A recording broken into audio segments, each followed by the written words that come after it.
and it hits me, oh my gosh, this is that triangle. You know, there's explanation for everything that occurred in the Rendlesham Forest incident that doesn't involve aliens at all. It was completely silent. It comes right over our heads.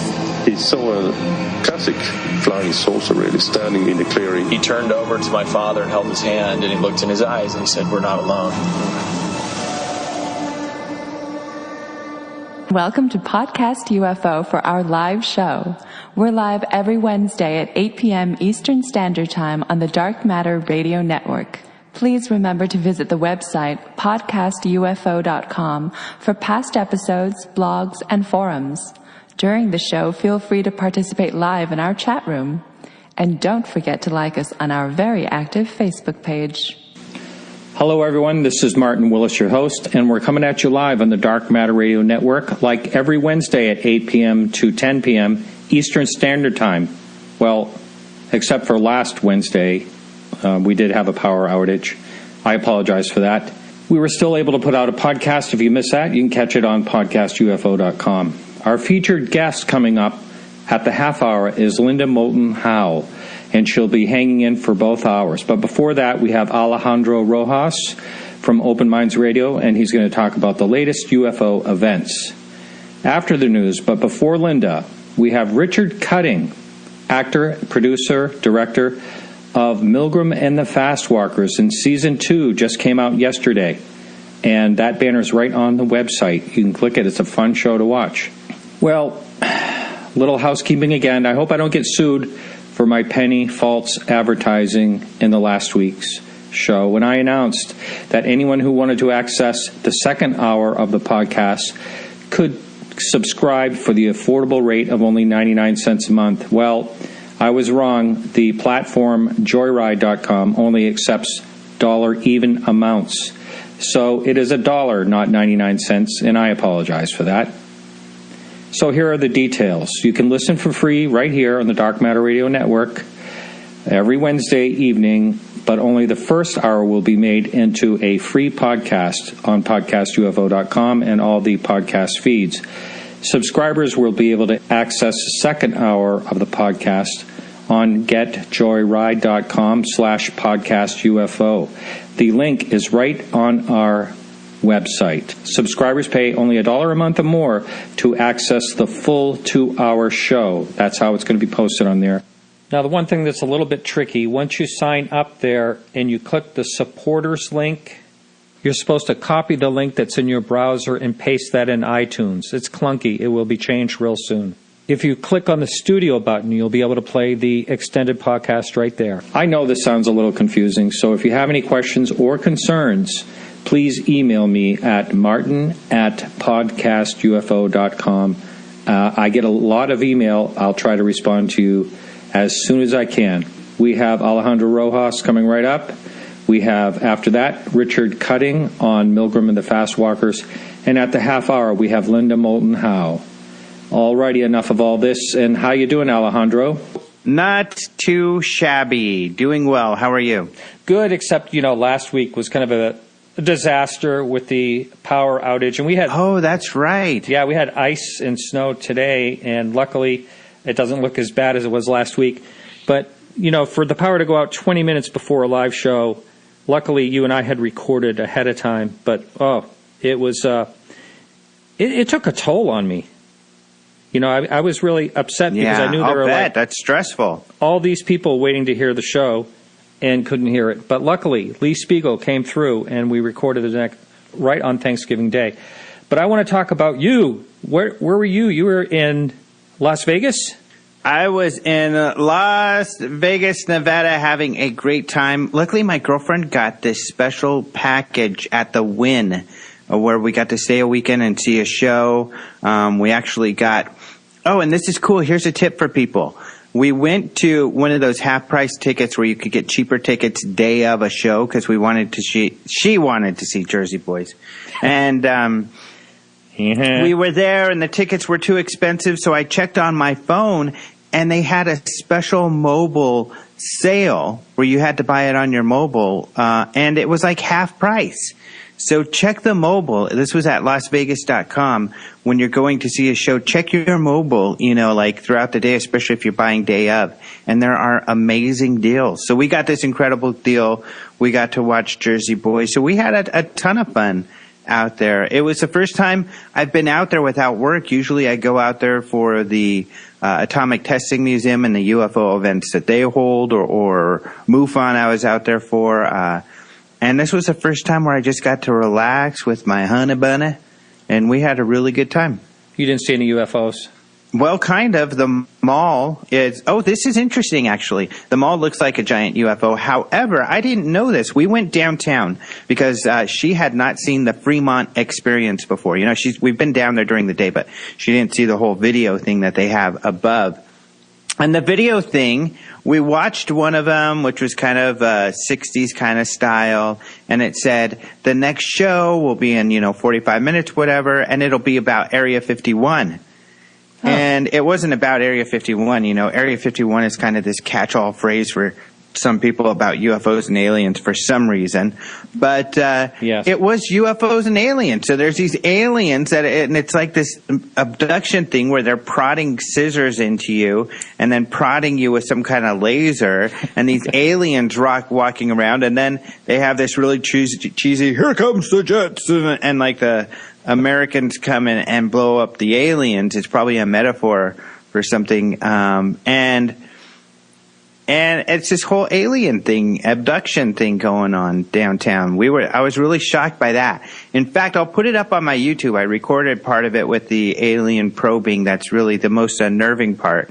And I'll put that up on the YouTube for everybody. Do you mind if I ask you what type of probing this was?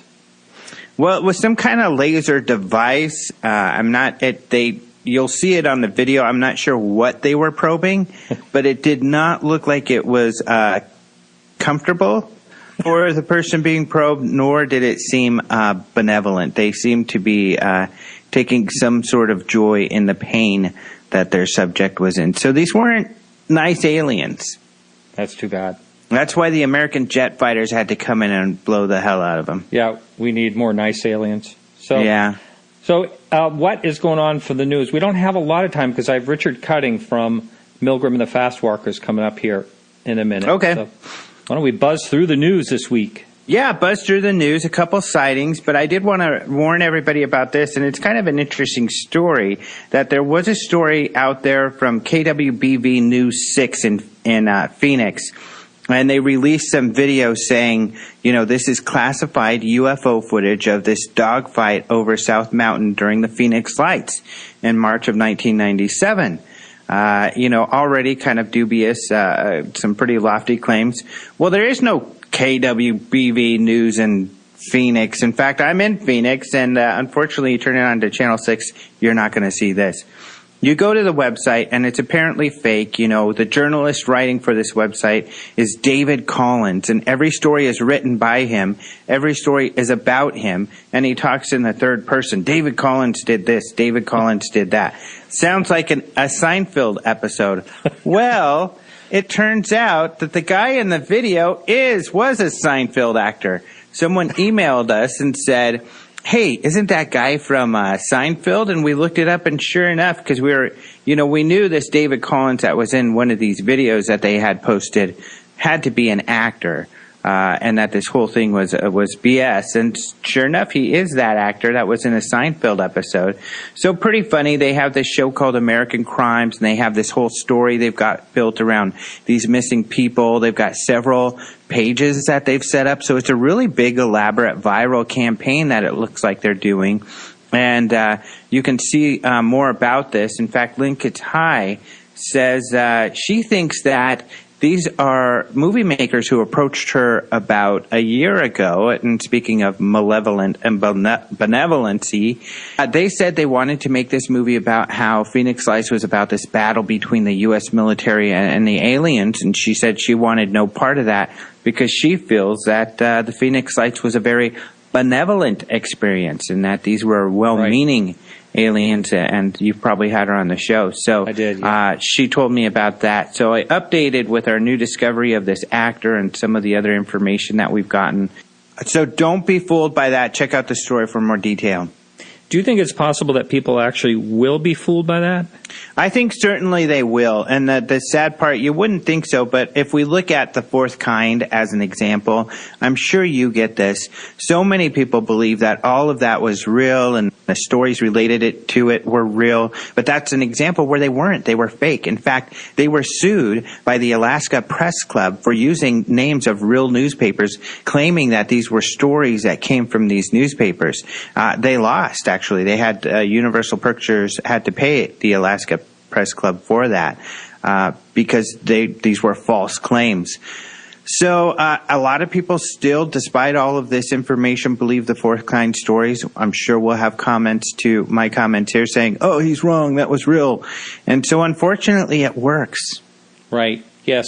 I remember being contacted about that movie. People thinking that it was. You're right, totally bought into it. So yeah, those things happen.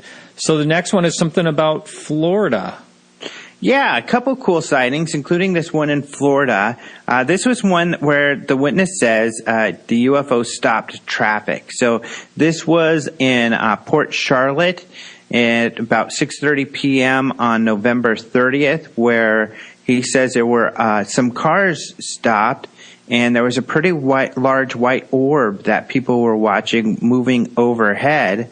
They were looking up. He said he heard a low humming and saw this white large orb floating above. He said one person even put his head out the window and yelled, "What the bleep is that?" So he said it scared him really quite a bit because this person lived near a military base and has seen lots of stuff, but nothing like this. But this is a story that's getting quite a lot of traffic for us right now. So that's an interesting one. And that's a MUFON story written by Roger Marsh.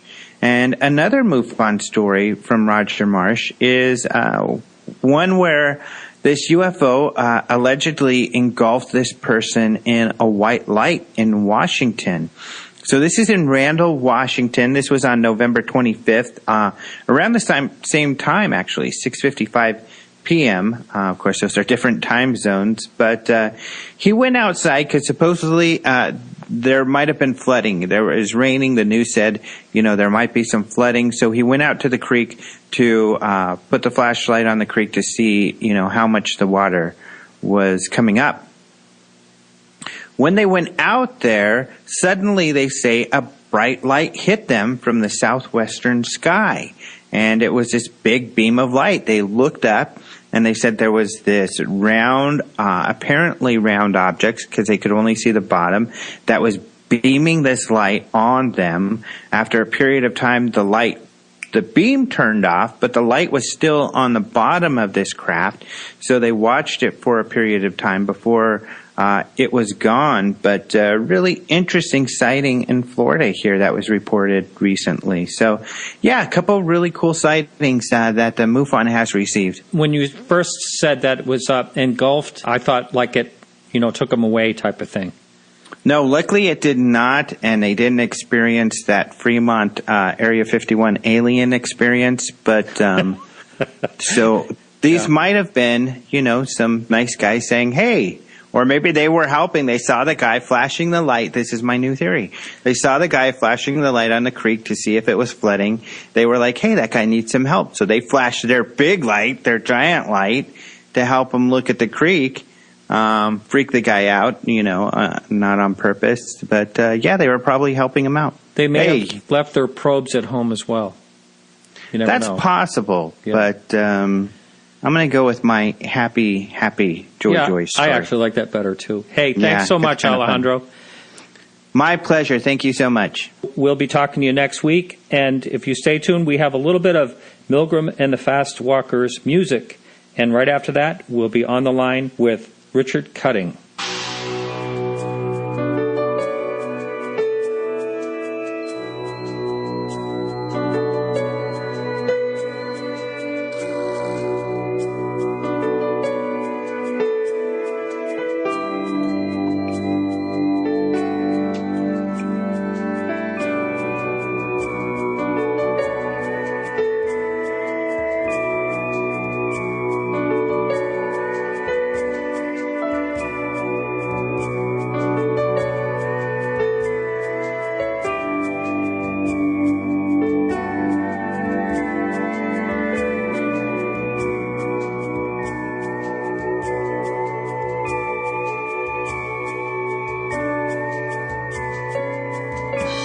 Richard, are you there?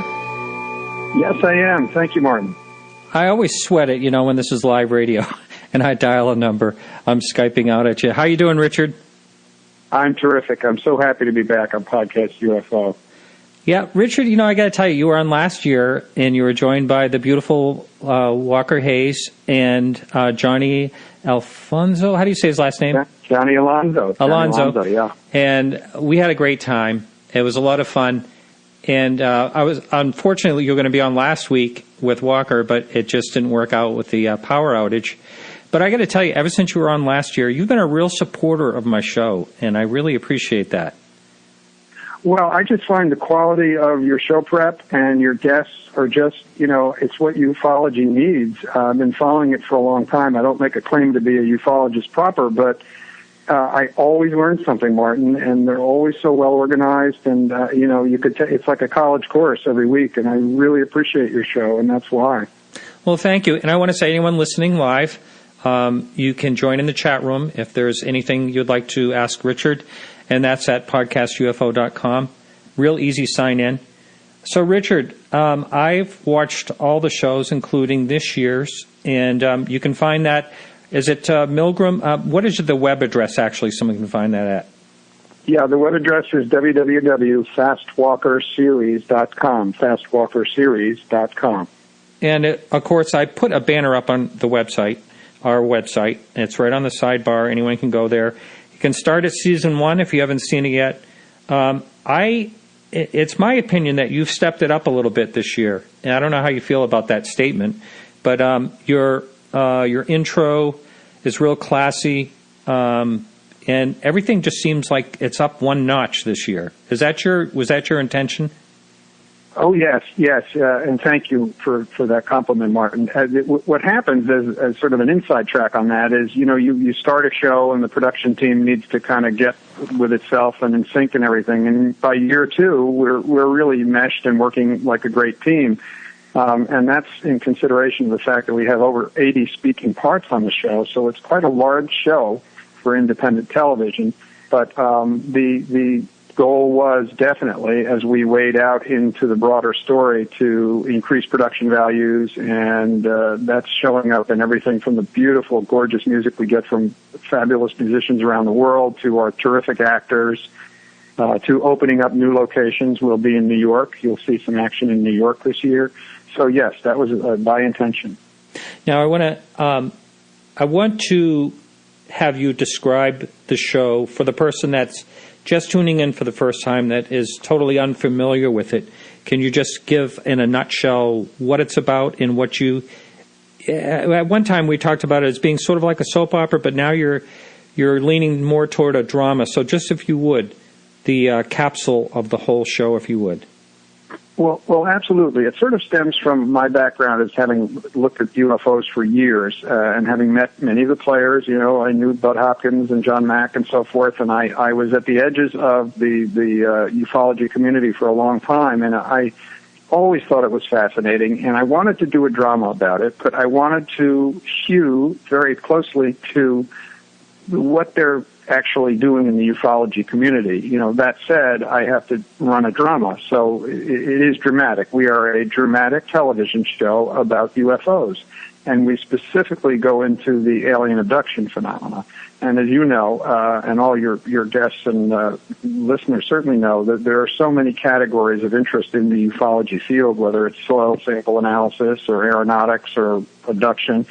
But this is the piece that we follow, and we take... our dramatic point of view has always been a very simple thing. What are the effects on people when alien intrusion occurs? How does it affect people? So I like to say we're less about ray guns and more about the relationships. And from speaking to your guests that this alien intrusion can powerfully affect people's lives at all levels, professionally and with the kids and the doctors. And so that's been our point of view, and it felt a little bit like a soap opera. I used to say it's a cross between General Hospital, In Treatment, and Fire in the Sky. So if you think of those kinds of dramas, it's sort of like that. And let's talk about. I know when anyone is doing anything independent like you are, this is a web series type situation. And did I remember looking on Facebook last year, you won some type of award? I hope I'm not putting my foot in my mouth. Yes, no. We've been up for several. We've been nominated by the Indie Series Awards 2 years running. We won the special prize that gets you into the Marseille Web Fest, and that was at the LA Web Fest 2 years ago.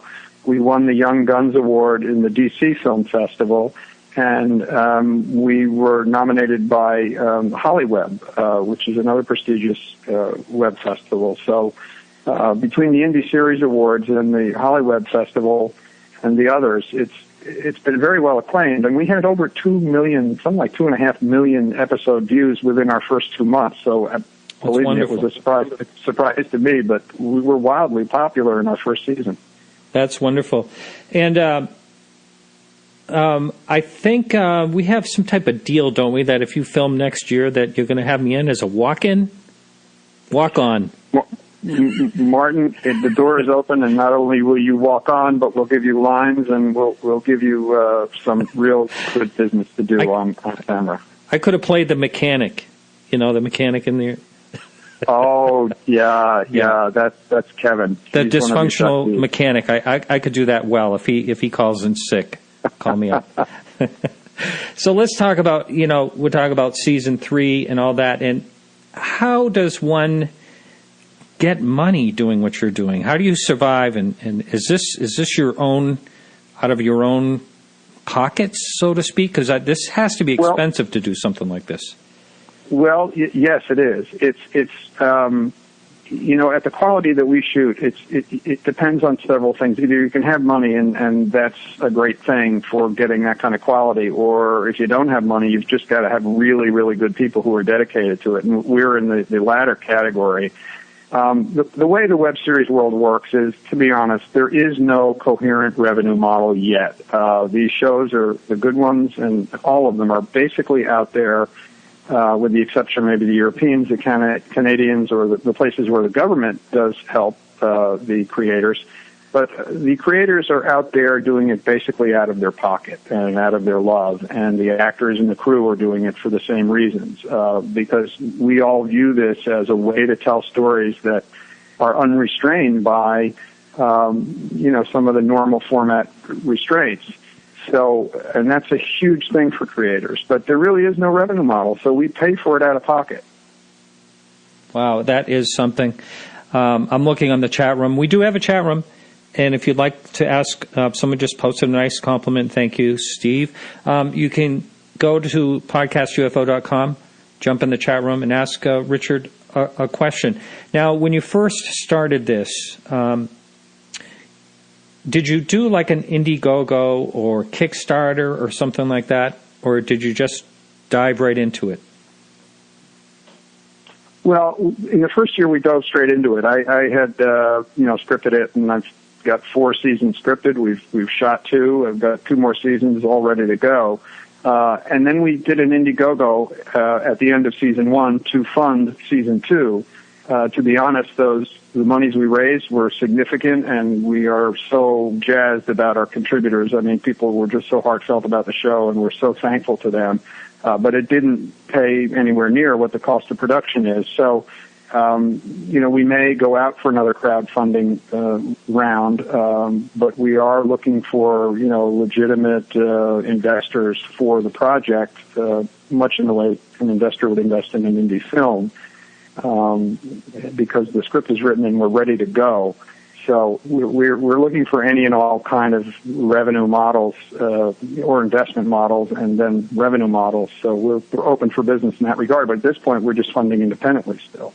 I kind of look at it this way. If I was working for a radio station, which I never would or never thought of, I'd get paid. Doing the podcast, I was actually losing money. That's why I'm on a little bit of a fund drive myself.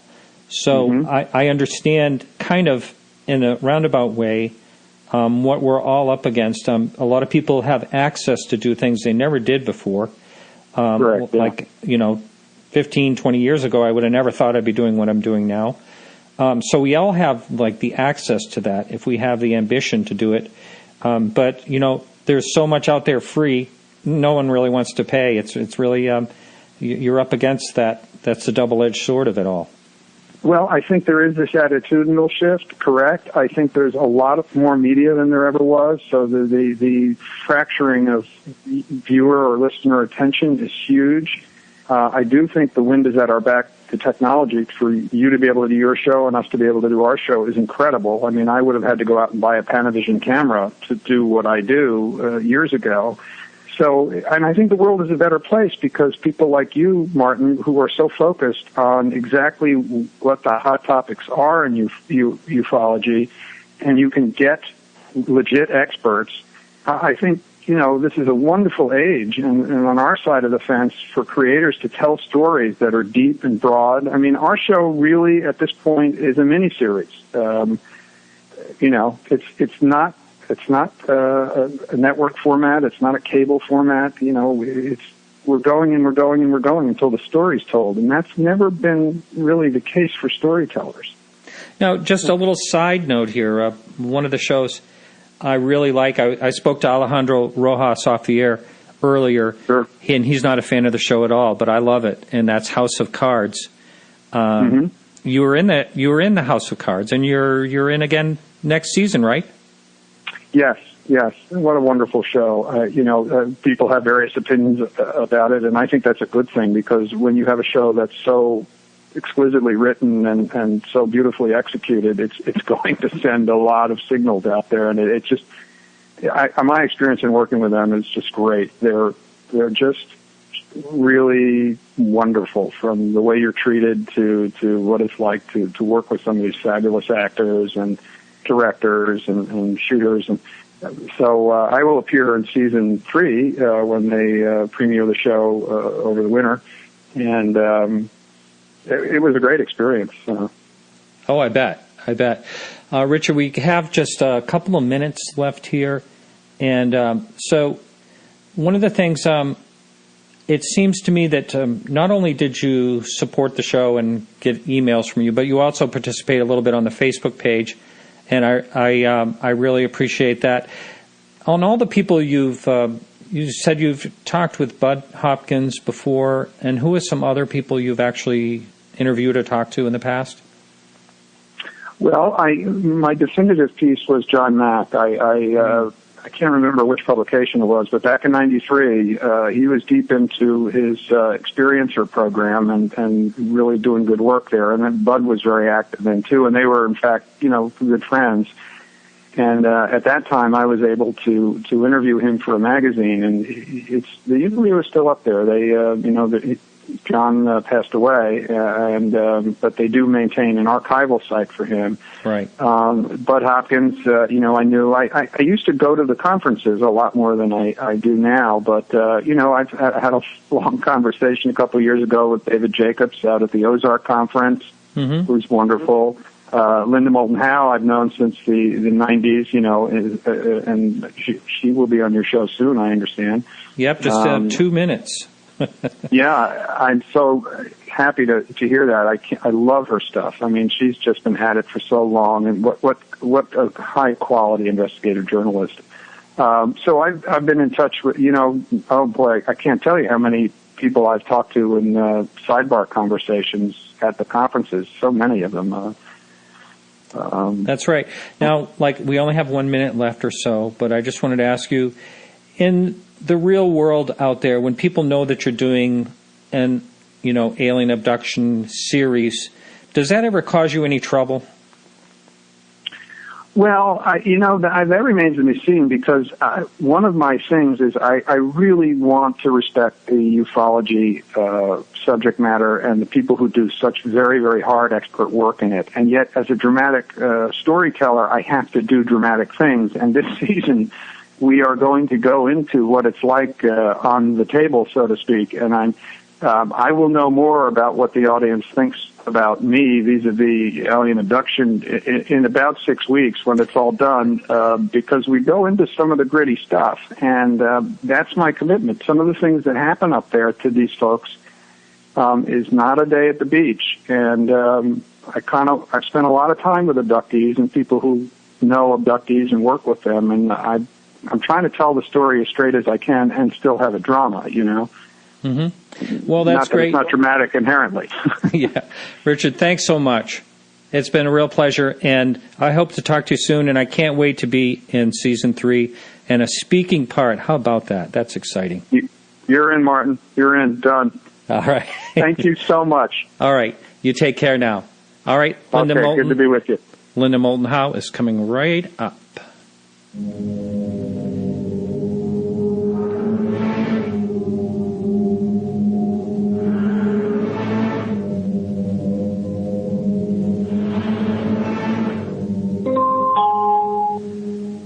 Linda Moulton Howe. Hi, this is Linda Moulton Howe. Oh, no. You can leave a message after the tone. Thanks. We gotta love live radio. I just spoke with her just a few minutes ago before the broadcast. Pardon me, everyone. We're going to give her another shot here. That sounds better. Hello, this is Linda Howe. Well, hello, Linda. How are you? Martin Willis here. Oh, good to talk with you. And yes, we had a little trouble with your phone, but we're so glad we got through. Well, I think it is that a computer tech called, and I thought it was you, and I had to get off, not knowing if you were calling when they called. So that would have been, if that's what you got, that's what happened. Yeah, so everyone live heard your answering machine. Oh, I'm sorry. That's okay. Welcome to the show. Thanks so much for being on. It's been a real pleasure speaking to you earlier, and I'm pretty excited about tonight's show. And we have anyone listening live can jump in our chat room at podcastufo.com. And then the first half hour or less than a half hour that we have now, I'd like to speak to you more or less. Can we go right back to the beginning, way back to when when Alien Harvest, I want to find out what was the brainchild in that, and what were you doing before that whole thing? We need to start, I think, at Stanford University, where I did my master's degree work in documentary films, and that was between 1966 and 68. I graduated in 68, and in those 2 years, I made a documentary film for the Stanford Medical Center, a film that they used for 19 years after that. And my master's film was with the Stanford Linear Accelerator when they were just trying to teach computers, rudimentary computers, software that would be able to begin trying to analyze the bombardment of particles at the accelerator. And that's what I did my master's thesis about. And upon leaving Stanford, I was hired and worked in news in Los Angeles for KNBC. And I was covering all kinds of subjects, a lot having to do with science, environment, and medicine, which has always been my beat. I was married, and my husband went to Harvard, and I transferred from Los Angeles and NBC to ABC and WCVB in Boston, where I produced medical programs for 2 years. And then we took a position in Denver, and I was hired as director of special projects at the CBS station there. So I went NBC, ABC, CBS. And in my job, it was my task each year to produce documentary films, news segments, and live studio programs about issues in science, environment, and medicine that were affecting the state of Colorado and the surrounding region.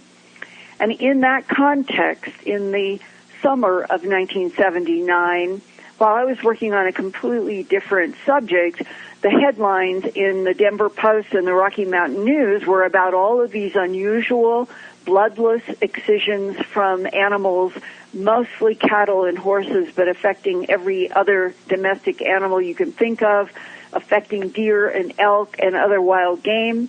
And when I finished my summer 79 project, I wanted to find out and talk with sheriffs and ranchers about this strange unusual animal death problem.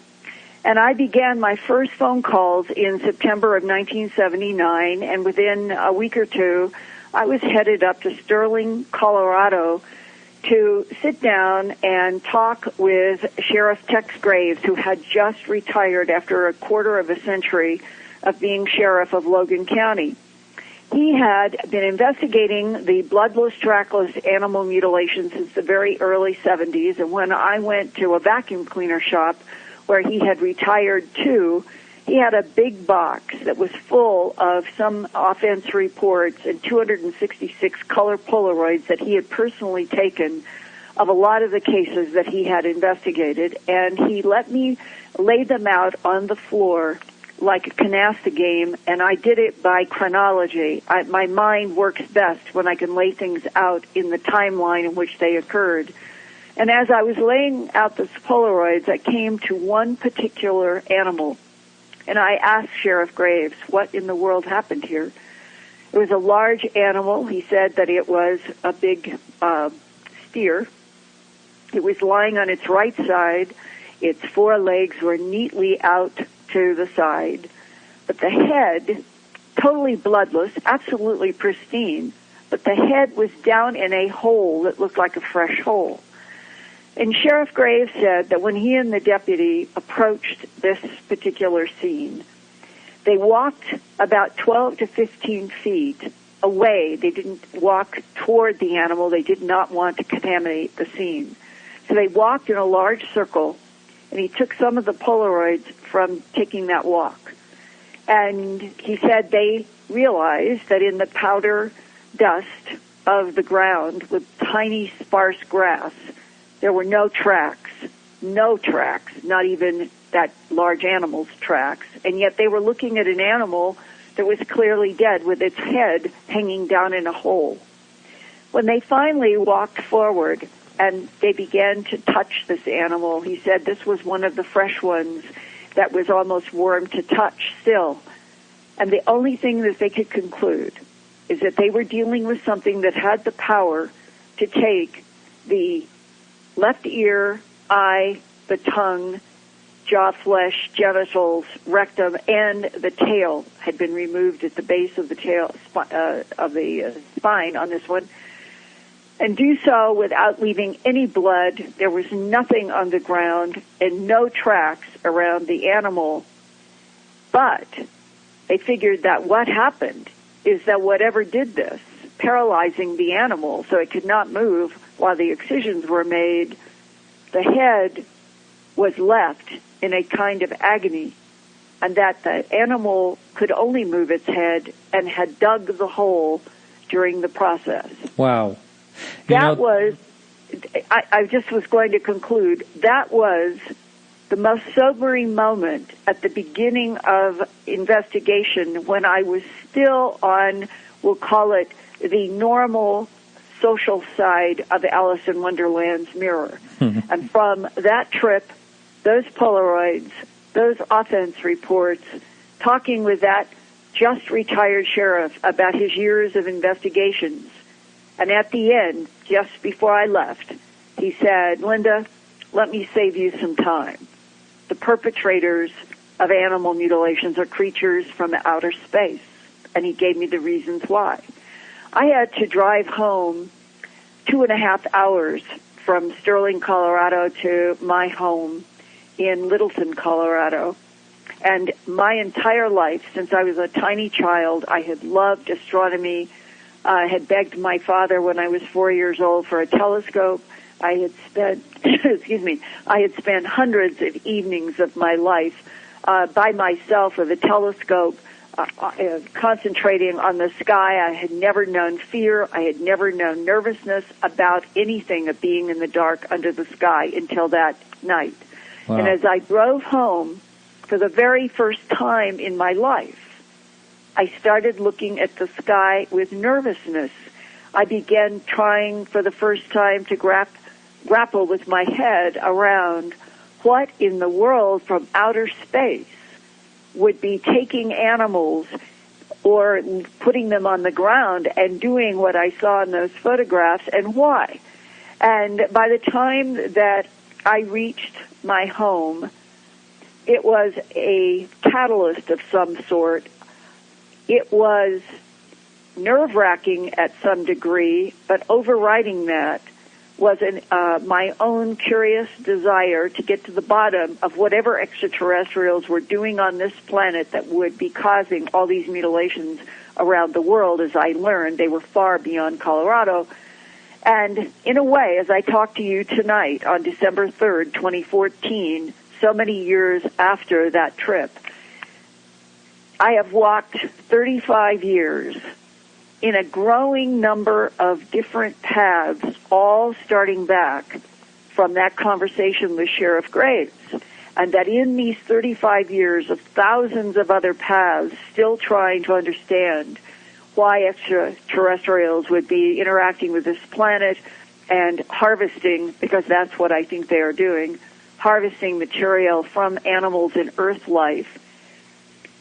Today, I can say that I have a little more knowledge.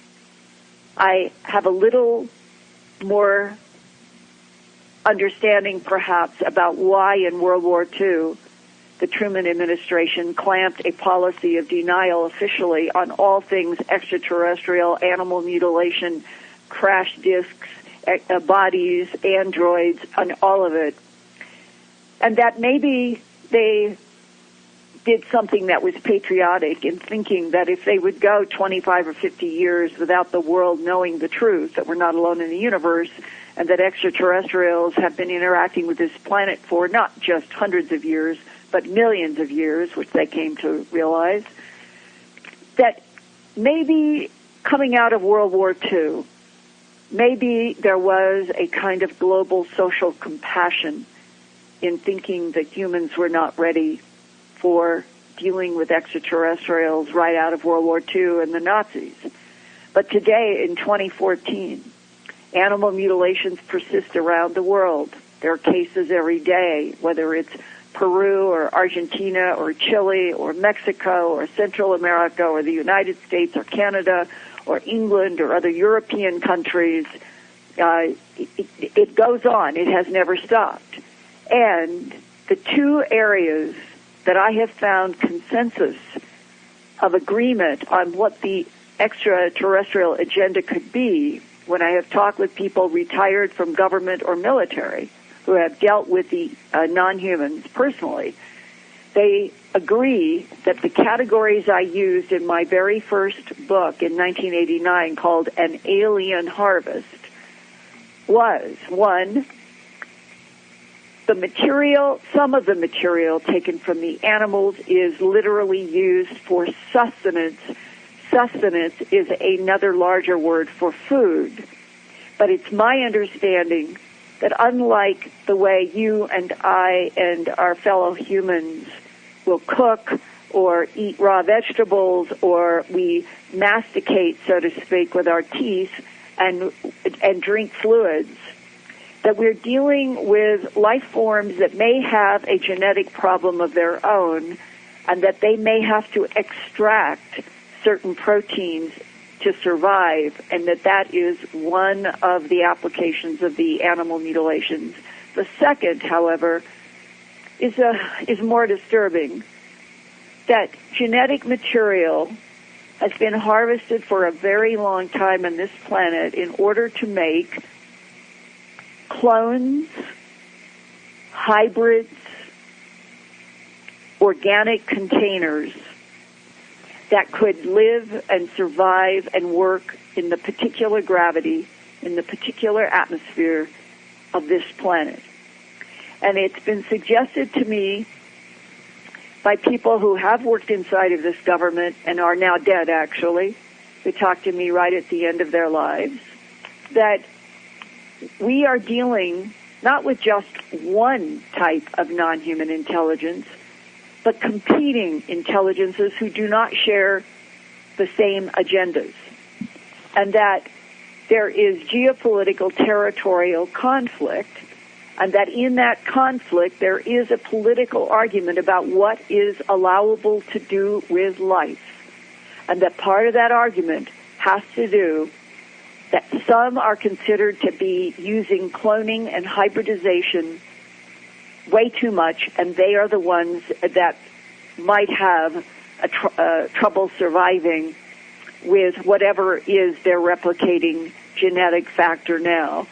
And the other side of this is that there are non-humans who see something definitely valuable in the evolution of the standing up primates on this planet up to this particular variety now that we call Cro-Magnon, Homo sapiens sapien, and that in that argument about what is allowable to do with life, that there have been political arguments to get rid of clones and hybrids and genetically manipulated species, and then there have been champions of this DNA manipulated species called humanity who feel that we have a right to survive.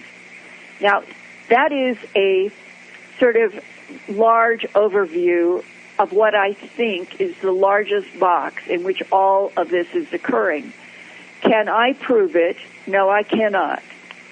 Do I think that some of the people, as a reporter, an investigative reporter and TV producer that I have talked to who have worked inside of agencies and groups that have been involved with trying to keep the extraterrestrial secret since World War II, do I think that some of them have told me facts? Yes, I do.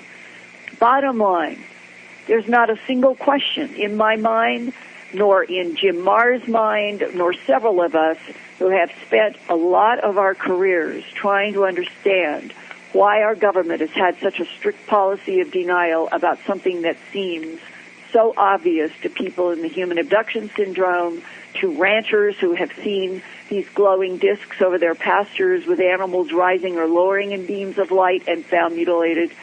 And that when you stop and think that we are at the beginning of the 21st century, and that we are continuing on a planet that essentially is being kept in a concocted history, in concocted mythology, which is not mythology, that non-humans have interacted with this planet, and at times in Mesopotamia and Sumeria, the Anunnaki carved in stone in cuneiform. This was a real part of the history of this planet. And what does the cuneiform discuss? That they worked in laboratories and tubes, at least according to Zecharia Sitchin, making life forms, and that there were arguments between them 5,000 years ago about what they would do with the life forms that they made. Enlil and Enki were allegedly extraterrestrial brothers. They argued with each other. Enlil wanted to eradicate the human workers that they had made to mine gold, and Enki did not, and wanted humans to survive and to be stewards of this planet. Now, there are many, many historians, anthropologists, archaeologists, zoologists who would argue that the cuneiform of Mesopotamia is just all this carving was to perpetuate dreams and mythology. And I would ask you, do you think it's logical that 5,000 years ago there would have been all that work to record stories that were dreams and mythology? I mean, I'm serious. When you think about that, do you think that would make sense? Yeah, I'm sorry, Linda. I'm sorry. I'm reading on the chat room just right now. It's awful hard to say, really. But someone wanted me to take you all the way back to the sheriff. I was just reading, and I apologize for that. They wanted to know what the two reasons were. The sheriff said that he thought they were extraterrestrial, and what those two reasons were. Because of what he had seen in the pasture with his own eyes over and over and over again, and that he contacted Bill Jackson, who was a reporter at a local newspaper in the Logan County area, and asked him to bring a professional camera They did time-lapse on tripods. There was nothing wavering. I met Bill Jackson. I saw his equipment. And night after night after night, they were taking photographs in time-lapse of bright white lights that were moving in these odd, bizarre patterns that were tracing in time lapses over and over. And in fact, there were so many people in the early 1970s who saw this light or lights and saw little lights moving into a big light. All of the things that Bill Jackson photographed, and these photographs that I'm describing were in the local newspapers. And people were referring to the large light that they saw little lights going in and out of as Big Bertha. And you will find newspapers in the archives of people reporting what they were seeing from their own farms and ranches. And Sheriff Tex Graves, many, many, many nights, was out working on animal mutilation investigations and would stand watching these lights. And then there were the ranchers that I've interviewed, he knew, that had seen beams of light come down out of glowing discs in the sky and watched animals, cattle, rise up in the beam of light or be lowered in the beam of light. How more vivid could a description of non-human, non-terrestrial technology be? Right.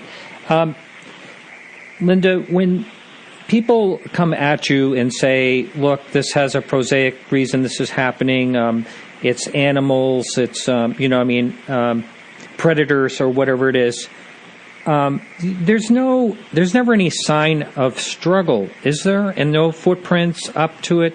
And, of course, the lack of blood, that's awful hard for anyone to describe.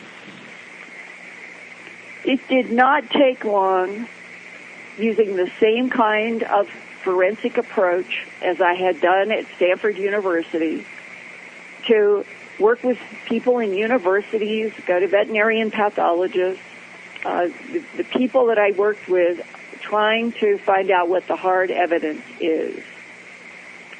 I will try to tick them off. Predators. In my book, An Alien Harvest, which there is a brand new second edition out that is totally updated on every page, larger than the first book in 1989. This book is one that has my skin, my blood, and my tears in it, because that was a time where it was so difficult to do the work that I was doing that when I finally went beyond the documentary and put it all in a book, it felt like I had survived at least that long to do a book. It had that feeling. And in that book are the documents, are the veterinarian pathology reports that say these excisions, and I'm thinking of one specifically in Oregon, done by a veterinarian pathologist at Oregon State University, and it says right in the document, the excision appears to have had intense high heat applied. Do not know if it was a laser. Wow. The question of laser.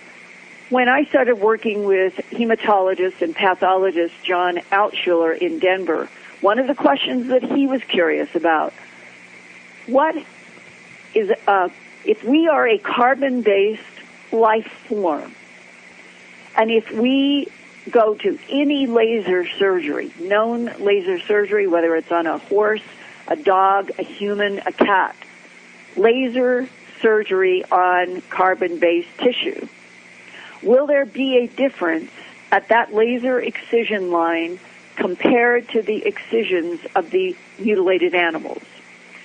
So Dr. Altschuler went to a gynecologist in Denver and asked if he could get photomicrographs, which are photos taken under a microscope of tissue that would have been in normal gynecological or other surgery. And one day he called me up and he said, Linda, I would like you to come and I want you to show you something, and I don't want to talk to you about it before you've had a chance to look at it. So he set me down. He had a stereoscope microscope. He said, look at the slide on the right, look at the slide on the left. Compare them and tell me if you see anything different. And it didn't take long for it to jump out to me that one of the slides looked like it had black pepper grains on it, and the other did not. And when I said that to him, he said, bingo, that's exactly it, Linda. The one that has the black pepper grains is laser surgery from the gynecologist. It's normal human tissue subjected to a laser. We're a carbon-based life form. You cannot do that. You cannot burn carbon-based life form tissue without having the residue of carbon, and that's what you're looking at.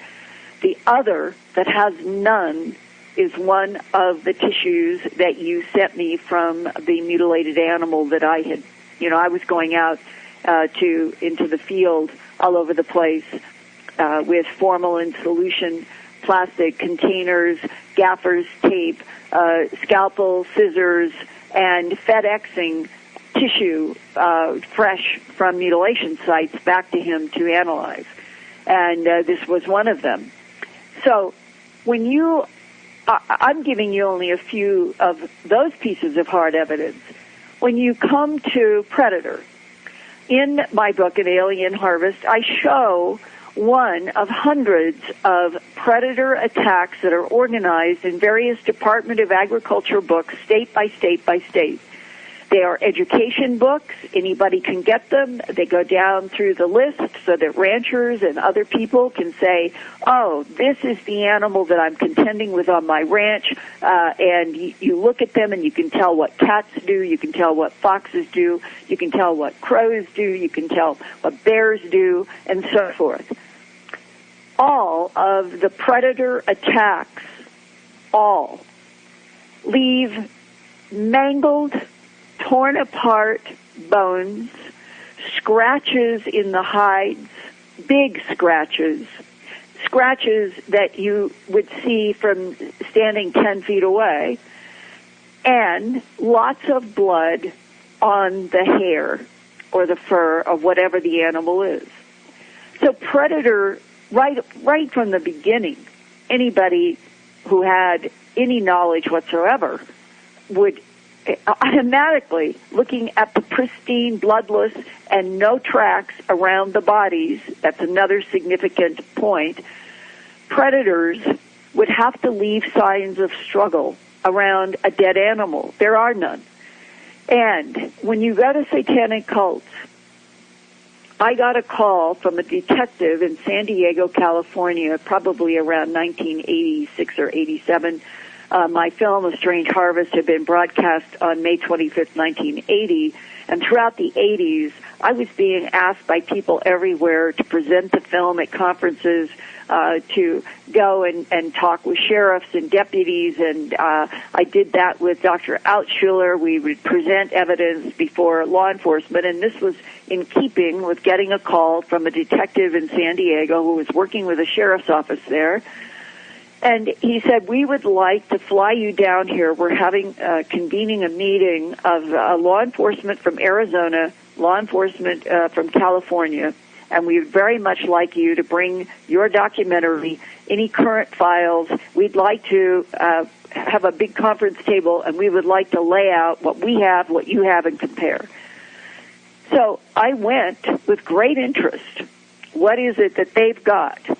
And on this day, they asked me first if I would lay out, and I had brought very current cases, and I laid mine out on the table, and the 2 or 3 sheriffs that were there with their deputies walked and looked and handled all of my photographs and the documents and the offense reports, and one sheriff turned to me and said, Miss Howe, this is nothing like what we're dealing with.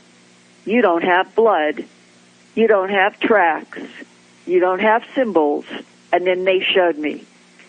And I made a vow after that day that I was never publicly in any way going to describe what that law enforcement group showed me that day in San Diego of what satanic cults do. Yes. And it was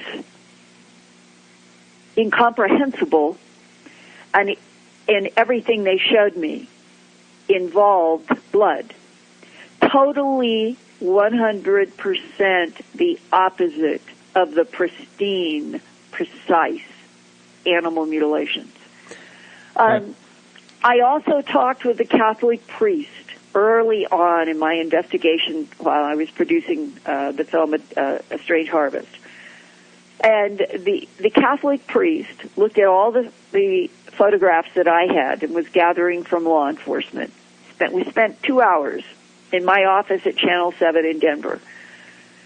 And he said, there's nothing that you are showing me that is in keeping with anything that I've ever encountered dealing with satanic cults. So that came from a Catholic priest, that came from sheriffs, law enforcement. Now, jump over to how counterintelligence takes advantage of human ignorance, and I use it respectfully. Humans are only ignorant when they are kept ignorant. That means when they are denied knowledge, education, and facts. Counterintelligence works by denying the public and the media education and facts. They do the opposite. They want to divert public and media attention from something that they consider to be top secret and they don't want anybody to pay attention to. So what is it that counterintelligence in the United States was doing during this period of time from the 60s, the 70s, the 80s, when animal mutilations were all over the place? They had people, obviously, who were planted to push satanic cult. And this was presented to me in a very surprising way when A Strange Harvest was first broadcast as a 90-minute special on the CBS station on May 25th, 1980. And it was only about 2 weeks later that at my office the phone rang and I answered, and it was a man named Lynn Lauber. He was with the Royal Canadian Mounted Police in Calgary, British Columbia. He said, Miss Howe, I have been able to see your documentary. And that meant that somebody had copied it or taped it or done something from the TV set, I assume. And he said, I wanted to call you and I wanted to congratulate you for telling the truth. And I was certain, I remember that so clearly. I was taken back for a moment because the Royal Canadian Mounted Police, for the entire year that I was working on A Strange Harvest, were putting out headlines in several provinces saying that the animal mutilations, which they were having in the dozens all the time, was that the perpetrator was a satanic cult called O, the simple letter O. Even a small paper book was distributed called The Cult of O, and it was about teenagers being sucked into satanic cults to mutilate animals. So now I'm talking to the man who introduces himself as the investigator for the Royal Canadian Mounted Police in Calgary, which is where this information was coming from, and he's congratulating me for telling the truth. And I said to him, well, sir, I thought that you all were convinced that there was a satanic cult named O that was doing this, and he said, quote, unquote, oh, no, that's just been our cover to keep the public and media off our backs. Oh, unreal. Hey, Linda. And then he said, your film is accurate. And he said, I wanted to know, if I send you some photos, could you confirm for me that in the mutilation cases that you've investigated this year in the United States, are molars missing in some of the cases, and are dew claws? Those are the sort of like vestigial toes, so to speak, up above the hooves in cattle. Mm-hmm.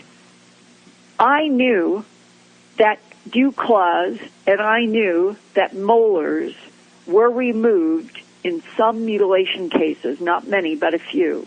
And I had been asked by Colorado sheriffs if I would keep that back from my public reporting just because they wanted to have one or two details in case there were mimics. So when Lynn Lauber from the Royal Canadian Mounted Police asked me that question, I said, yes, sir, I'm very well aware. And he said, I'd like to see your photos, and I'll send you mine. And we did that, and you could have put his photos and my photos on a table and mixed them up, and you would never have known what the different cases were. Wow. Amazing. Linda, we're at a little past the top of the hour. So if anyone is listening live, please hang in. We'll be right back after a little quick music break. All right. I didn't even have to take any music, Linda. We're back with you, Linda. Thank you so much for talking. Let's jump right into a couple of different subjects here, if we could. First of all, we're going to go a little bit off topic here in the second hour, and that's okay, because I think it's very fascinating, and that's about the booms, the loud booms that are heard everywhere, and there's possible something going on. Either it's anomalies or some type of UFOs or something happening with that. But before that, I'd like to talk about a time a while back where I think you got the raw end of the stick when the Holloman, supposed Holloman UFO landing film you were supposed to get, and you lost a HBO contract. It was a big mess. Can you talk about that, and has there been anything else that has come out of that since that whole thing happened? Well, I think it's wonderful to have the ability to do a reality check that a lot of people, if they read my book, An Alien Harvest, everything is laid out in my book when it came out in 1989 about every single thing that happened. And the new second edition is out now, and it's available through my news website, earthfiles.com, in the Earthfiles shop, just for people who are really interested in the true facts and history. And I'll give you some highlights. I went back to New York City to sign the contract with Home Box Office on March 21st. I remember it was spring equinox of 1983. And that was especially meaningful for me because the spring equinox has always been one of my most favorite times, the spring. And people that I was talking with at the time were Larry Fawcett from Citizens Against UFO Secrecy, and Jim Mars, and various people. And so there were people, especially Citizens Against UFO Secrecy and Larry Fawcett, who knew that I was coming to New York because I was talking with them. And it was Peter Gersten, who was the New York attorney who had filed the first Freedom of Information Act request on behalf of Citizens Against UFO Secrecy in the last half of the 1970s when the FOIA Act was finally real. And he had asked for UFO documents from every agency, military branch, everything you could ever imagine. And he would get a denial from the CIA that they had no UFO reports, but they knew that the NSA had 218. And then he'd get a letter from the NSA saying they didn't have any UFO reports, but they knew that the CIA had 136. And he would put all these letters together, and he then had a case that each agency was lying to him about the UFO documents that they had. And that's how Peter Gersten ended up before the Supreme Court in an in-camera session, because all of these agencies had declared that his inquiries for documents for UFOs was threatening national security. And the outcome was there were dozens of pages all blacked out that were released to Peter Gersten, but it proved to him, to Citizens Against UFO Secrecy, and made all of the media around the world in 1980 that there were government agencies that were hiding documents about UFOs and wouldn't explain why. Now, in that context, and my coming in 1983, not long after his challenge to the Supreme Court, he called me and said, I know you're going to come for the HBO meeting and talking with Larry. He said, I want to take you to dinner and talk about a very interesting case that we at Citizens Against UFO Secrecy would like to investigate, and it might be perfect for what you're going to do for the HBO project. So I signed the contract. That night we had dinner. And Patrick Wage was there, another researcher of anomalies.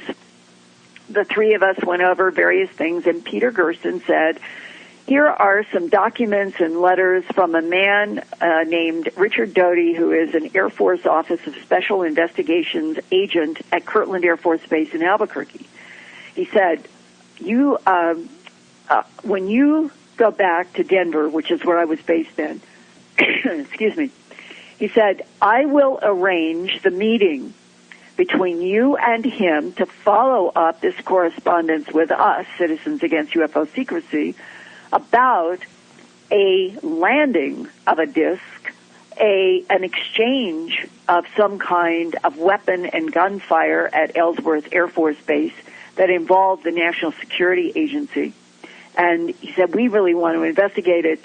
You get us witnesses he says he can provide, and we'll do this, and you can investigate with us as we do this for real. That was perfect. I wanted to do things fresh. So the April 9th, 1983 meeting at Kirtland Air Force Base in Albuquerque was set up by Peter Gersten, the attorney for Citizens Against UFO Secrecy. In that meeting, where I thought I would be there for 10 minutes, get names and addresses of the people who were witnesses to this exchange of some sort of weaponry between extraterrestrials and a security officer at Ellsworth Air Force Base, this was a surprise when the special agent behind the desk, Richard Doty, said, my superiors have asked me to show this to you.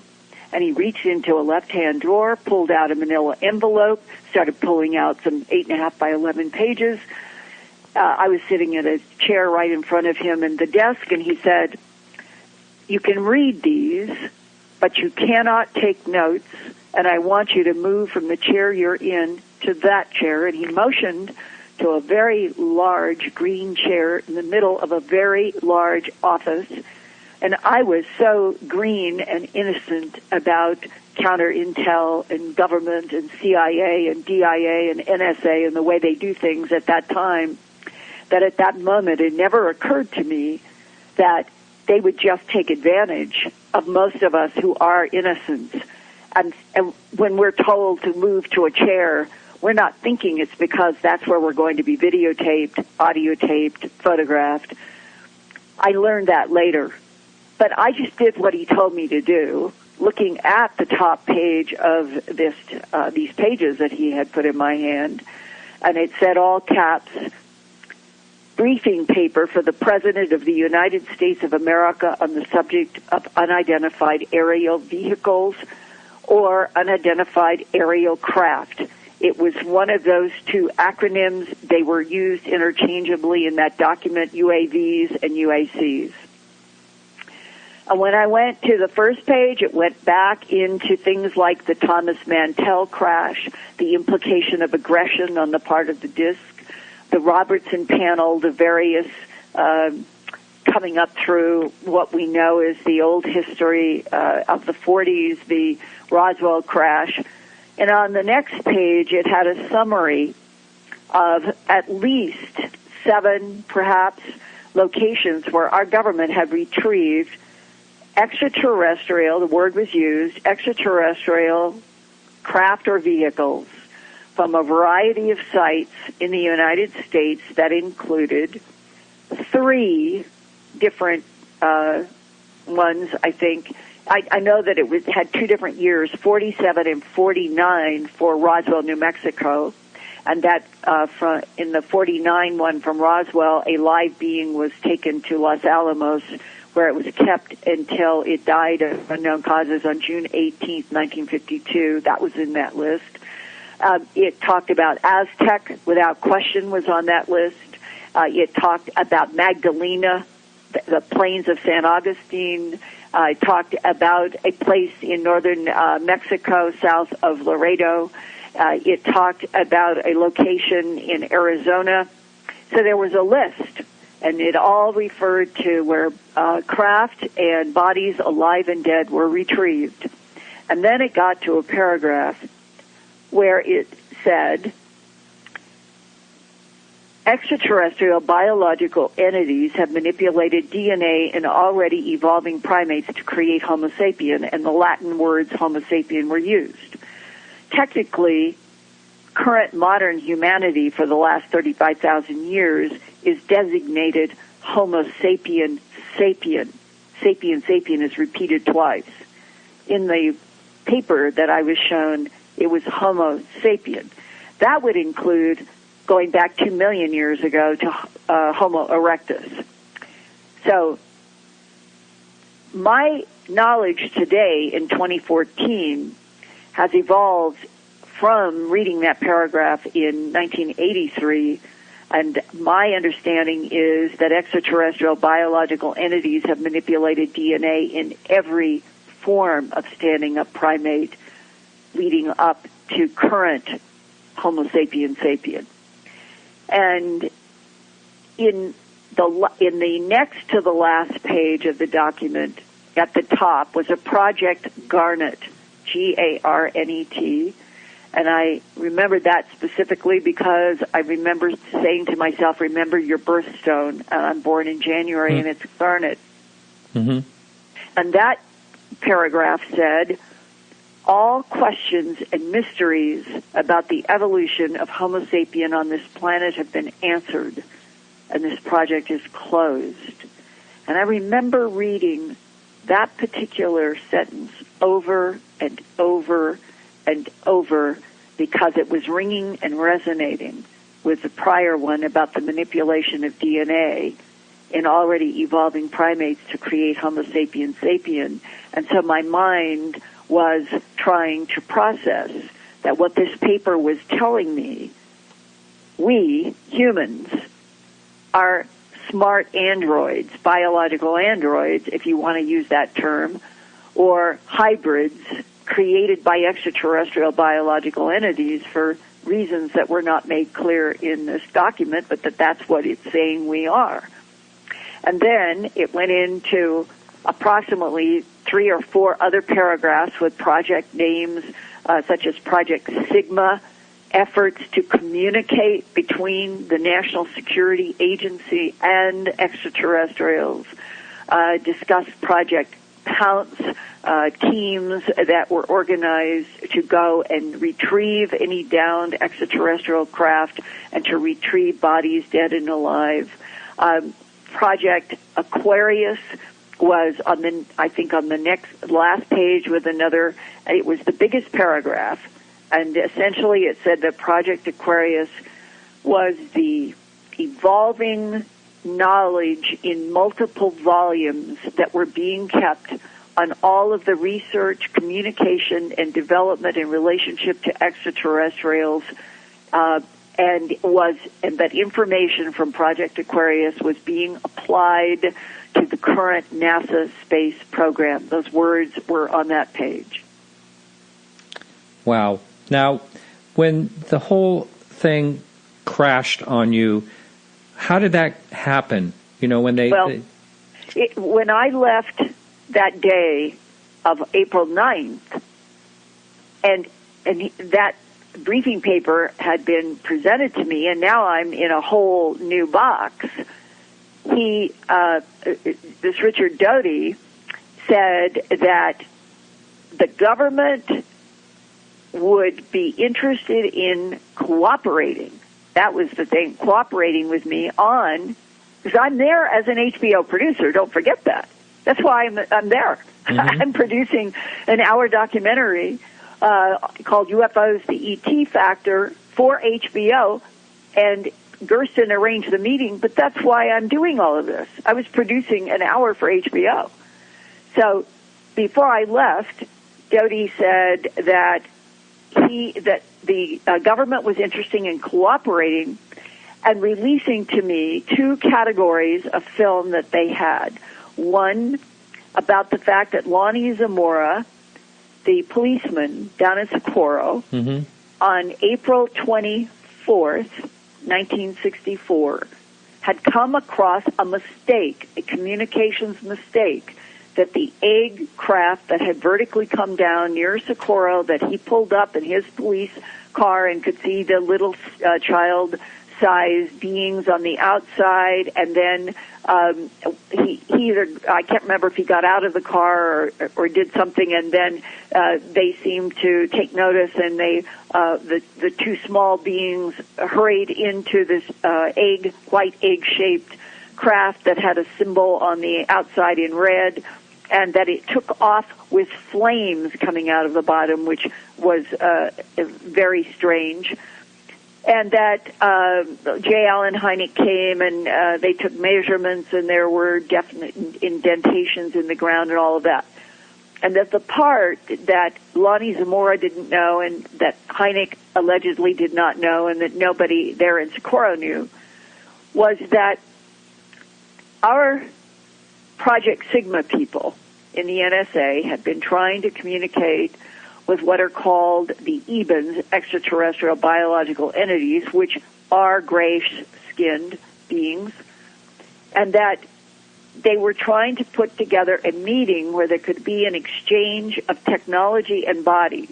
We were going to give back to them the dead bodies that we had, and they were going to give us some technology.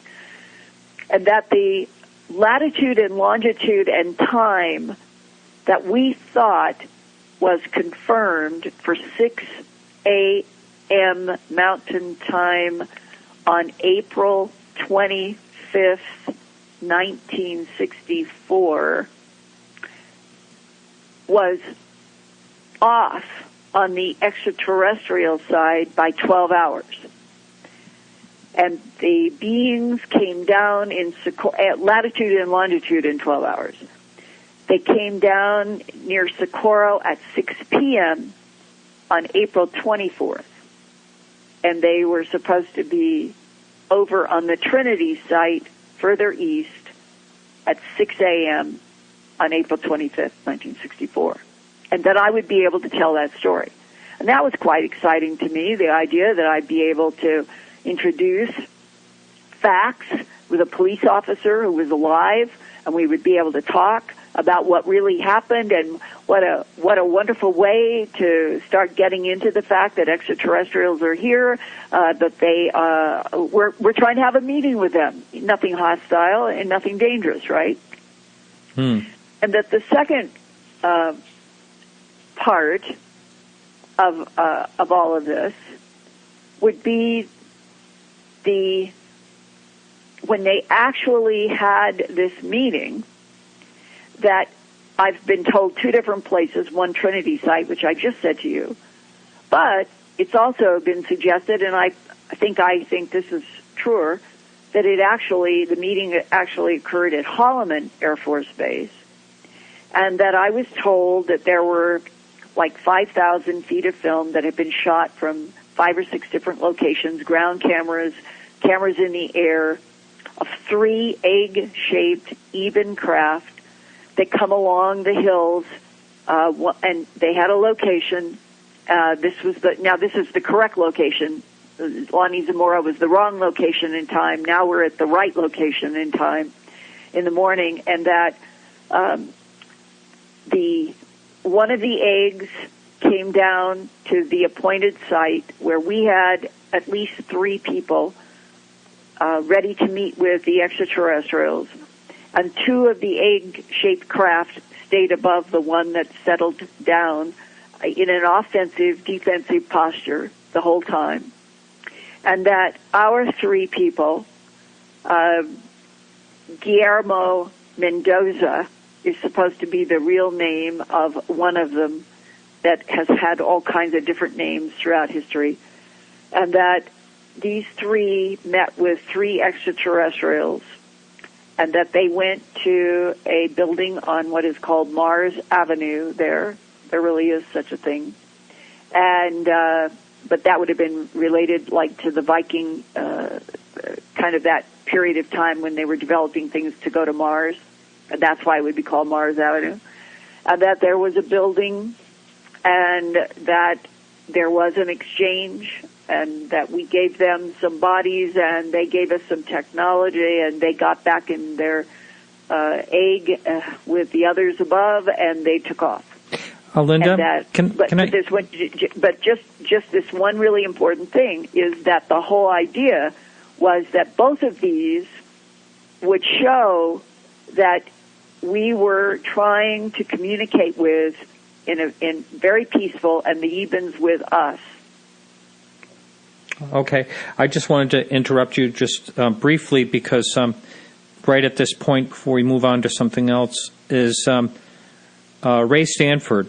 I talked with him quite a bit, a real nice gentleman that, knew Lonnie, and he was the first person, on site. He may have a couple more things to talk about that he's uncovered. I'm not going to give any details. I'm not going to give too much of a teaser, but I'm actually going to go down to the Baltimore area where he is and meet up with him. He wants to show me some things, and there possibly may be some more information coming out of that, even though that happened all the way back in the 60s, which would be pretty exciting. Well, if he knew Lonnie and you tell him what I was exposed to, I think that there is really a lot reinforcing the fact that Lonnie Zamora came across a mistake that our government was trying to have a meeting with extraterrestrials further east, and that the latitude, longitude, and the time was off. I can almost guarantee you he's listening to the show right now. Okay, good. And I'll hear from him tomorrow. So let's move on a little bit off topic now. We got a half an hour, and I will have to say it's possible I might have to interrupt you because when we stop the show, there's another live show coming on in about a half an hour. So I might have to jump in and interrupt you, and I hate to do that, but I'll try to give you a 2-minute warning or something if I can. Sure. Let's talk. You and I had a quick phone conversation earlier, and we talked about different subjects we may touch on, and I'd like to hear about this other thing you're getting into. Again, if you're just into UFOs, this may not be for you. Again, I usually don't go off topic, but it's still fascinating. I've heard you talk about this. It is related to unidentified lights in many places. Right, and they might be, natural anomalies. Who knows? But let's hear about all that because you've been really researching this pretty hard. And for listeners who might not know, starting in January of 2011, that's 11, 12, so that's 4 years ago. There were the first reports in various parts of North America, Europe, Australia, New Zealand that began in January of 2011, continued through 11, 12, 13, and 14 of strange booms, hissing sounds, metallic scrapings, trumpets, and low rumblings that remind people in some cases of something like a jet, only it's ominous and rumbling, and some people think it's below their feet and some people think it's above. All of that has been being reported, and recently, beginning on Monday, November 24th, the BBC and many media in the UK reported that hundreds, and I'm now quoting from my own Earth Files News website summary on what was being reported in multiple media in the UK, hundreds of people across Manchester and Salford in Central Oregon heard a loud bang and reported, quote, disturbances to television and mobile phone network, close quote, over a very wide area all at the same time. Police and fire could not find an explanation. Now, that was November 24th. Jump to 5 days later, Saturday, November 29th, 3 a.m., and now we are in North Yorkshire, which is sort of central England. It's actually east of Manchester, where the first bang and the disturbances were. At 3 a.m. Saturday morning in England, police closed off 6 miles of road between junctions 51 to 56 on the A1 motorway in North Yorkshire until 3 p.m., 12 hours later, as police investigated reports of a loud explosion near the Catterick garrison. Police could not, in those 12 hours, find any cause for the huge explosion that the police themselves heard. Now, that's be 3 a.m. Saturday morning. Saturday, November 29th at 4:45 p.m. Eastern Standard Time in Buffalo, New York, and Niagara Falls, and Clarence, New York, and Lockport, New York, there were, just to give you a taste of what people were tweeting and getting Facebook and calling TV stations and police and fire, it was hundreds and hundreds and hundreds of people that were set off at 4:45 p.m. Eastern Standard Time. Clarence resident in New York just heard an explosion that shook our house. Anyone else feel it? Our neighbors all felt it too. Dave Reed, 15 minutes later, in Fareham, England, in that area of Manchester, dogs went crazy for a couple of minutes here in Fareham, and it was having to do with Twitter users from southern England to Edinburgh, Scotland. Hang on just one second, Linda. I'm sorry I have to interrupt you, but I'm having some type of power issue here. So for the live listener and for everyone listening, you also, Linda, it's possible I might lose power. We just had I'm surprised it didn't just drop out. So we'll keep going. But what do you think is happening? Is it a storm or well, what? we have some ice and rain, and last week our power went out just before the show. So hopefully we'll just keep moving on, and this will be a moot point. And I'm sorry I interrupted you. You can go ahead. All right. What I was going to emphasize is that simultaneously, please keep this in mind, 15 minutes after everything that was being reported in New York, from southern England to Edinburgh, Scotland, which is 400 miles, people were twittering, going to Facebook, calling police, calling everybody because of, quote, mystery bangs that shook windows. The UK Ministry of Defense answered the BBC and the Daily Online Mail and the Guardian and said no jets were scrambled or flying during the 10 to 10:30 p.m. time in England. But loud explosive bang sounds were reported 100 miles apart at exactly the same time. Many people on UK social media reported that their pets were spooked by the strange booming banging sounds. By Sunday, November 30th, the next day here and in England, UK media were asking if the 3,335-mile expanse of boom and explosion reports from New York across the Atlantic Ocean to the United Kingdom might be a U.S. top-secret plane rumored about since the 1980s without any solid evidence, but referred to as Aurora. And with that announcement, the Mail Online and several UK media posted a cell phone recording of sound that others agreed is what they heard.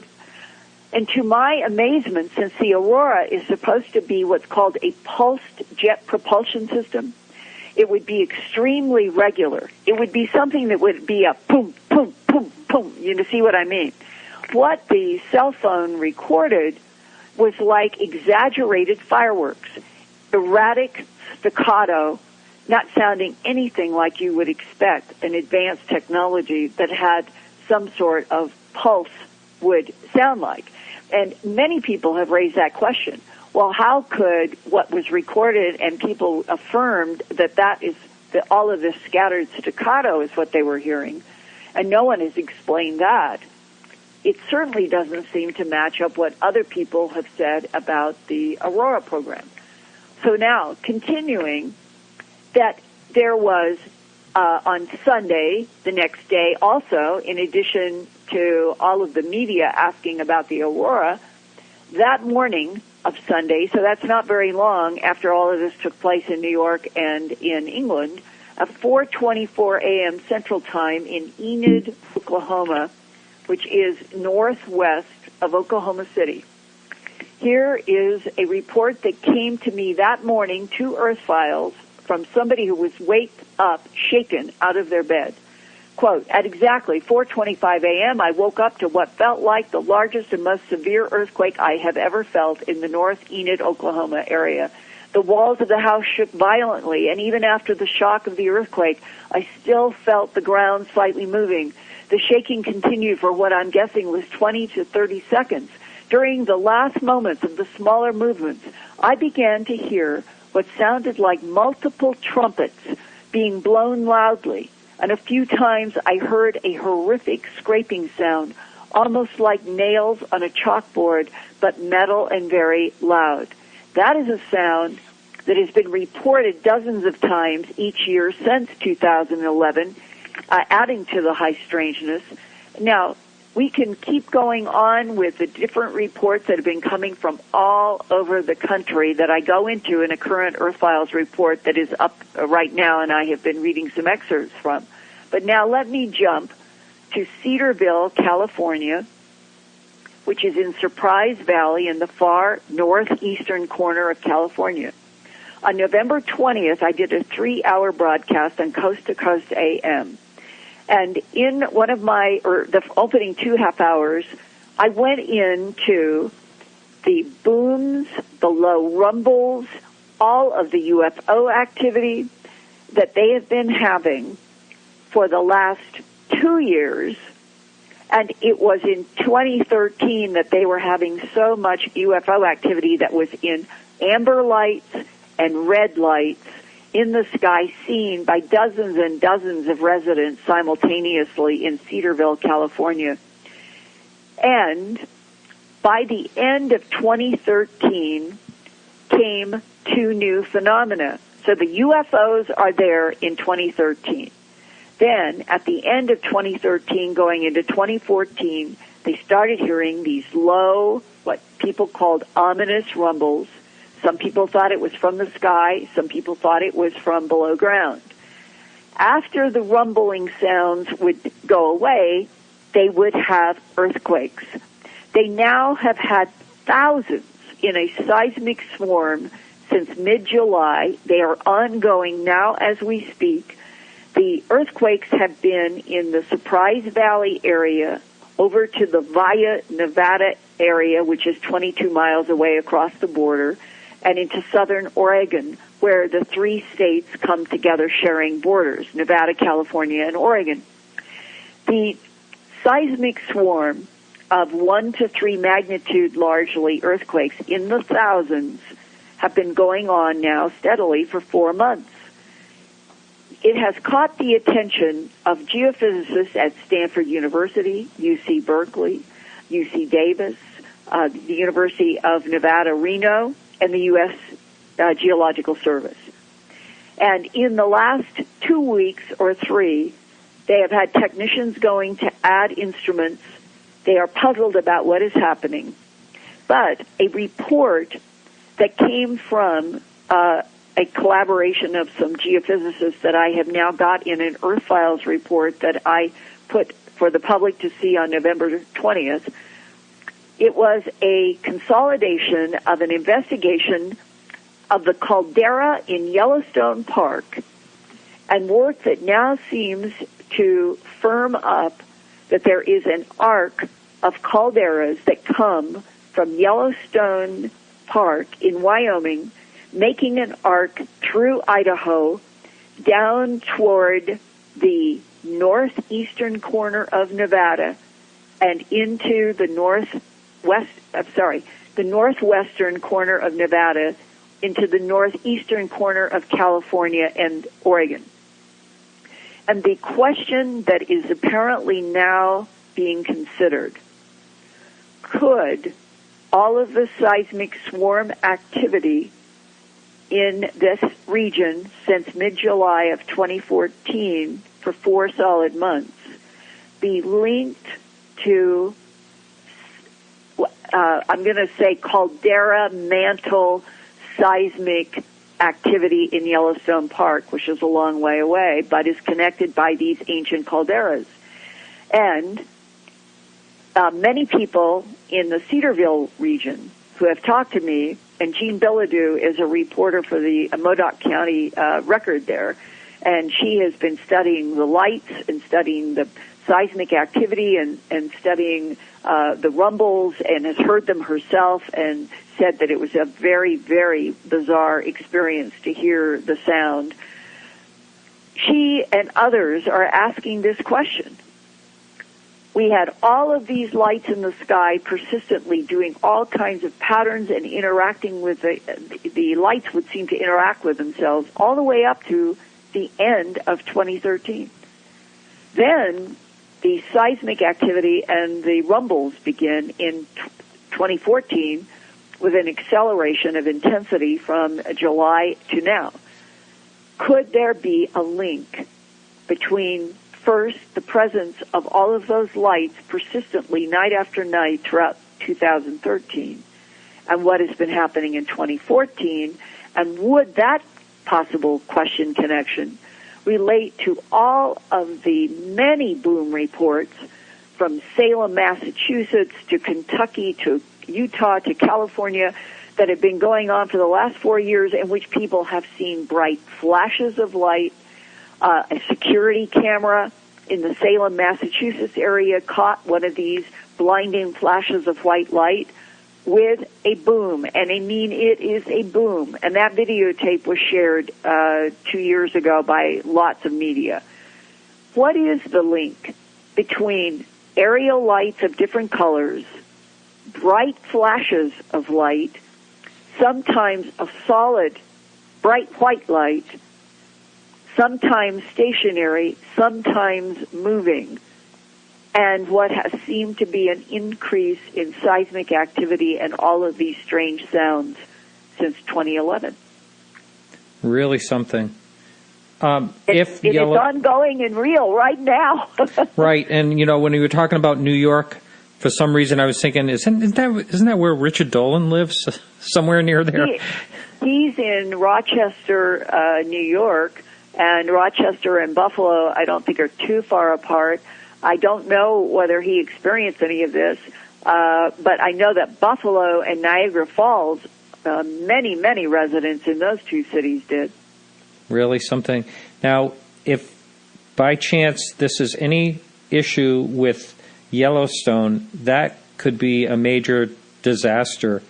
They've been predicting something might happen, but, it happens about every 600,000 years, and the last time Yellowstone blew was something... 700 and approximately 77,000 years ago. It was almost 800,000 years ago. They average it out and say that in the last, something like the last 50 million years, that there may have been some sort of volcanic activity there in somewhat of a, not regular, it isn't like a clock, but periodically maybe you could average it out every 500,000 or 600,000 years. So right now, 787,000 is a long time, but to make everybody feel better, because I've interviewed the director of the Yellowstone Volcanic Observatory many times about this. They're used to these seismic swarms in Yellowstone, and a seismic swarm can be thousands and thousands of small earthquakes where the ground just shakes and rattles at a low level just for a long time, and that they are so used to it there that they relate to the idea that the crust is interacting with the mantle, that is the hot lava below that crust. That's why there are geysers and mud pots that burp and all of that. But the issue about whether or not Yellowstone Park could do what it did nearly 800,000 years ago again has always been one of those haunting questions that have hung out there. And the director of the Yellowstone Volcanic Observatory says that he and other geophysicists are pretty much convinced that they can live with these swarms happening constantly there, and they're not worried until there is a spike up into the 5 magnitude region. If suddenly Yellowstone Park began having seismic events at 5 or above that would be the time for somebody to put out some sort of, at least for those of you who live within whatever miles they're going to say of Yellowstone Park, you might want to consider leaving for a period of time for us to see what happens, right? That is sort of what would be fair to the public. Barring that, if there is a sort of unwritten word that nothing will be said until, I guess, there would be a huge quake. But somehow I've gotten the impression that nothing like that would be expected, that they think that there would be a buildup and it would be big enough in these fives that they would have really quite a lot of time to prepare people and try to transition people out. But then we get to the question of the size. And as I understand it, the caldera of Yellowstone, if there was a blast of the size that it was about 800,000 years ago, it would essentially obliterate about 6 states in 3 or 4 provinces of Canada. And leave the skies probably full of dark ash for an indeterminate amount of time. And when you have ash in the sky from large volcanoes, that's when there have been periods of cooling in Earth's history and plants not growing and all sorts of bad things happening. Well, right now, it is fascinating that there appears to be a arc of caldera link between Yellowstone Park and that region that is having such an active seismic swarm now, California, Nevada, Oregon area, where they come together. But there does not seem to be any sense of urgency about this moving toward any kind of a large caldera blast in the foreseeable future. And I think the more I talk with geophysicists that I understand, seismic swarms mean that the mantle is changing, the crust is reacting, and we associate those two with large earthquakes.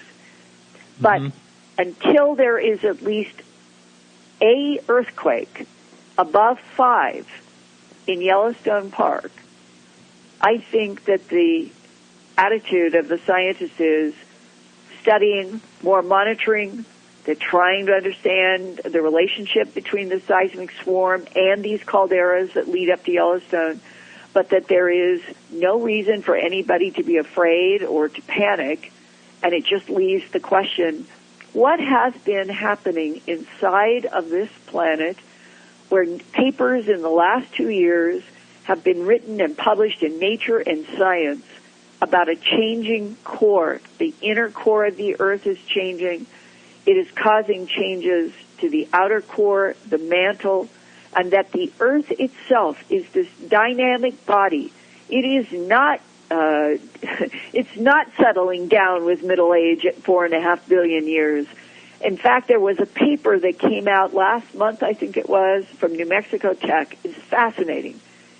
They did, I think it was 2,700 sites were studied, and they were, the scientists that were involved in this thought that they would be able to present hard data that at this point, at 4.5 billion years into the solar system's longevity, that they would show that the plate tectonics of the planet were slowing down and we were in a middle-aged planet. It was exactly the opposite. The paper that was published was that all these sites indicated, and here's the kicker, that the planet Earth right now in plate tectonics is as active in 2014 as it was 2 billion years ago. This was a very big surprise. It means that our crust, the mantle, which is all of the hot lava underneath the crust, down to the inner and outer cores, are in a really dynamic state, and that change is still a big part of living on planet Earth. Yes. we're about 5 minutes left, and I'm going to throw some questions at you that I would like, if I could, to try to get like a 1 or 2 minute answer. That way I can ask you all these quick questions. Just because I've never heard you talk about it before, if you can give a quick 1 or 2 minute answer to this question, what do you think is the most profound or documented or solid UFO sighting? I'm really putting you on the spot here. Well, the one that I have spent the most time in probably in my career would be RAF Bentwaters. And there were so many military, and there's not a single question in my mind that when Colonel Halt 3 years ago said it was an extraterrestrial craft, it was some sort of technology that was not human technology that interacted with those guys in the forest. Barring that, it is such a complex case with so many moving parts. May involve time travel, may involve UK and American governments working on some kind of technology that might have attracted, whether they were time travelers or extraterrestrials. It's extremely complex, but the one thing that is for certain, those men, John Burroughs, Jim Penniston, Ed Kovansak, and others, were affected then profoundly, and they are profoundly affected these many years later. This really had an impact on all of those people. That's great. While we're on this topic real quickly, just to let every listener know, we have John Burroughs and Colonel Charles Halt together. There's been a little bit of controversy between the two, and it's going to be all on our show next week. It's going to be a really great show. Okay, another question. We just have a couple of minutes left. Actually, we have like 2 minutes left. So I would like to ask you this question. Have you ever looked into, going a little bit out there, but off topic again, have you ever looked into the crop circle field? Well, I've written a book, Mysterious Lights and Crop Circles. Oh, my goodness, Linda, I'm so embarrassed. I'm really embarrassed. I'm sorry. Let me just use the remainder of this time to let your audience know that I have written 4 books that are packed with photographs and documents. Mysterious Lights and Crop Circles is focused on my own investigations and experiences in England from 1992 up through the early 2000s. And my first book, An Alien Harvest, is out now in a new second edition that I find so valuable that I hope that listeners would too. And my next 2 books were Glimpses of Other Realities, Volume 1 and Volume 2. They are 1,000 pages in 2 volumes that took 8 years for me to do. And they go into military voices, human abductions, crop circles, and government cover-up and policies of denial and the reasons why. And Mysterious Lights and Crop Circles was my 4th book, and I have done probably 5,000 radio and TV shows, and earthfiles.com is my news website in science, environment, and real X-Files that I've been producing, writing, directing, editing, and reporting since 1999 to this day forward. Wow. Linda, after I remove my foot out of my mouth, I'm sorry about that. I just want to thank you so much for being on tonight. And it's earthfiles.com? Yes. Yes. And keep at it, Linda. You're always a real pleasure to hear out there, and I'm really thrilled to have had you on the show today. Thank you. And I hope you'll come back sometime. Sure, and happy holidays to all your listeners. That's right. Well, that's it for the show today. And if you missed any part of the show, you can listen to the podcast and a whole bunch of other podcasts on our website, which is podcastufo.com. We are now taking subscriptions for the second part of the show, which you just heard live. And that is as low as $1 a month. And that's getjoyride.com/podcastufo. That link is right on our website. And you can check out the links to our show notes as well as joining in the conversation in our forums. And I want to thank everyone for helping out with the show today. Alejandro Rojas for the news. Our guest, of course, Linda Moulton Howe. Carrie Lloyd Whitehouse for the music. Peggy Shunning for managing the Facebook page. Remember to like us on Facebook for all the latest news. And you can check us out next week. I already said who the guest is, John Burroughs and Charles Halt, right here on the Dark Matter Radio Network at 8 p.m. Eastern Standard Time till 10 p.m. Well, that's it for the show tonight. Thank you, everyone, and we'll be talking to you next week. Keep your eyes to the sky.